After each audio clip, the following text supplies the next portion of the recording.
E também temos o quadro 2, que dá um exemplo de sumário de portfólio. É claro que aqui foi dividido em 3 grandes áreas, né, esse sumário. Autoeducação, que envolve vidas práticas, jogos cooperativos, educação física, inglês e música. Educação como ciência, que envolve língua portuguesa, matemática, artes e formação de leitor. E educação cósmica, que envolve conhecimento de mundo, história, geografia e ciência. Para cada uma dessas áreas foi dada uma cor. E é claro que essa cor é que vai dividir o portfólio em partes. Então, na autoeducação, quando entrarmos na questão da vida prática, utilizaremos rosa, né? Então, é como se fosse a abertura de cada capítulo com uma capa que identifique por cor as atividades, né? E essas atividades estão organizadas em autoeducação, educação como ciência e educação cósmica, né? Então, há um exemplo de sumário de portfólio para que assim os professores possam ter um padrão e com isso mais fácil para avaliar, né? Você já tem a quantidade de atividades que vimos anteriormente para cada uma das áreas, para cada uma das disciplinas, e agora já o sumário dividindo para você colocar dentro de cada uma das especificidades as atividades elaboradas pelos alunos. Então, dentro da área de vida prática, todas as atividades de vida prática na cor rosa, que pode ser uma abertura de capítulo com uma capa rosa. Aí depois jogos cooperativos, educação física, outra, né? Então, é utilizado isso por ser uma proposta montessoriana, que é de usar essas cores nas disciplinas. Outra questão também que deve ficar muito claro é a escolha dos trabalhos. É necessário que seja refletido sobre cada atividade que o aluno elaborou. E essa seleção dos trabalhos que vão compor o portfólio deve ser muito rigorosa. Essa atividade só deve ser incorporada ao portfólio a partir do momento que ela passe pela autorreflexão e, consequentemente, pela autoavaliação do aluno e pela avaliação do professor. Não é uma atividade aleatória que o professor seleciona quais atividades quer colocar e depois entrega com uma capinha para os pais.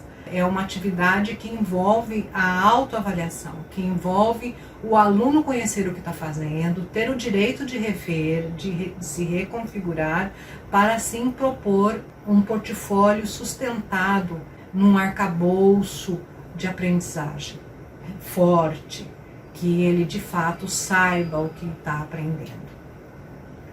E é claro que os trabalhos podem ser realizados em sala, como estudos dirigidos, exercícios, pesquisas, são esses trabalhos que vão compor o portfólio. E em arte, educação física, responsabilidade social, pode-se usar fotos, né, acompanhadas da descrição de participação.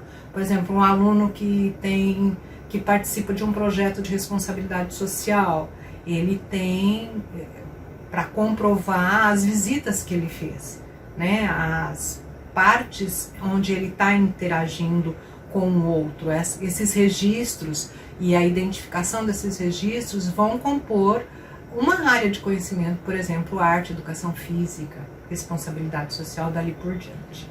Então, não são somente atividades que vão estar dentro do portfólio, também podem ser fotografias, registros das atividades.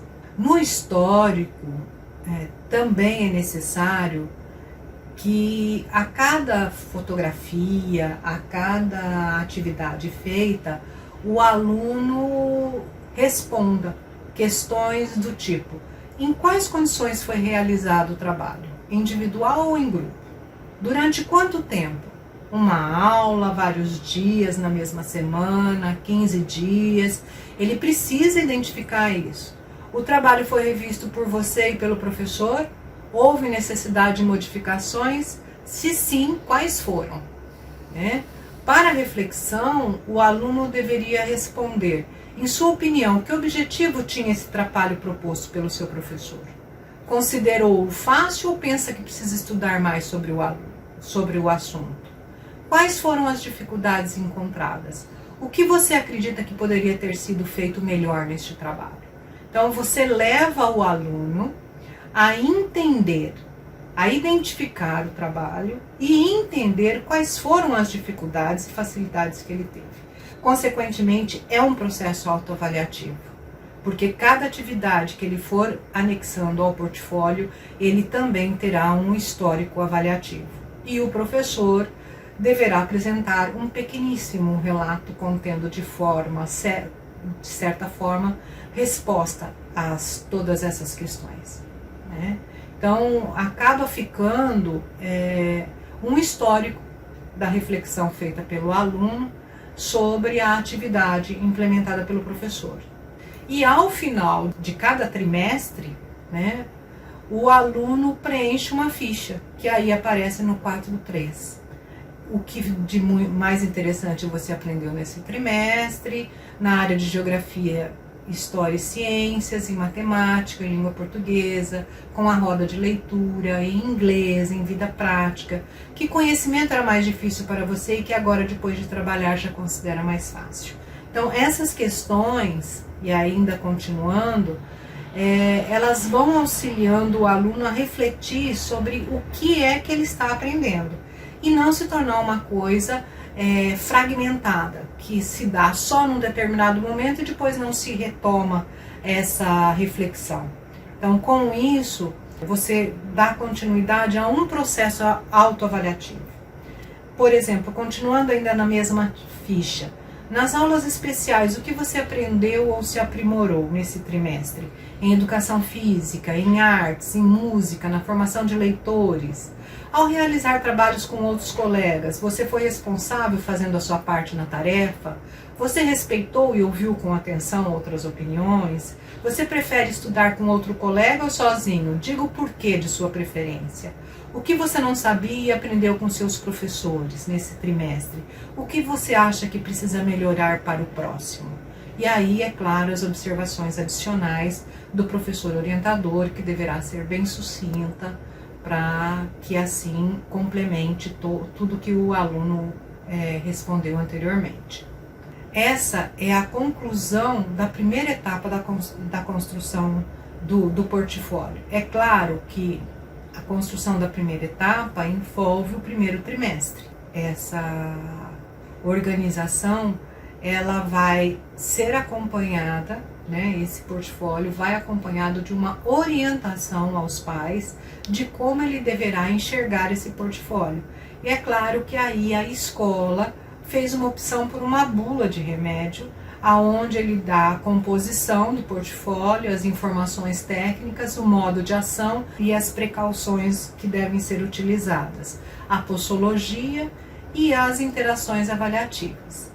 Então, por meio de uma bula de receita, a escola manda aos pais, na frente do portfólio, com que olhar ele deve abrir o portfólio e olhar as atividades dos alunos.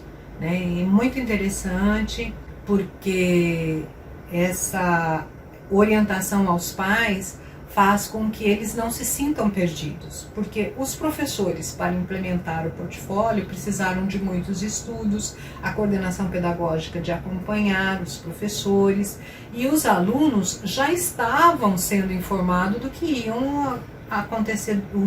acontecer ao longo do trimestre. E com isso não era um susto e nem era alguma coisa de surpresa, era alguma coisa já compartilhada entre alunos e professores.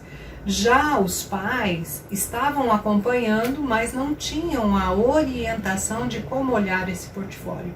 E com essa bula, com essa orientação em forma de bula de remédio, os pais poderiam acompanhar a construção do portfólio e entender melhor todo o processo de aprendizagem de seus filhos.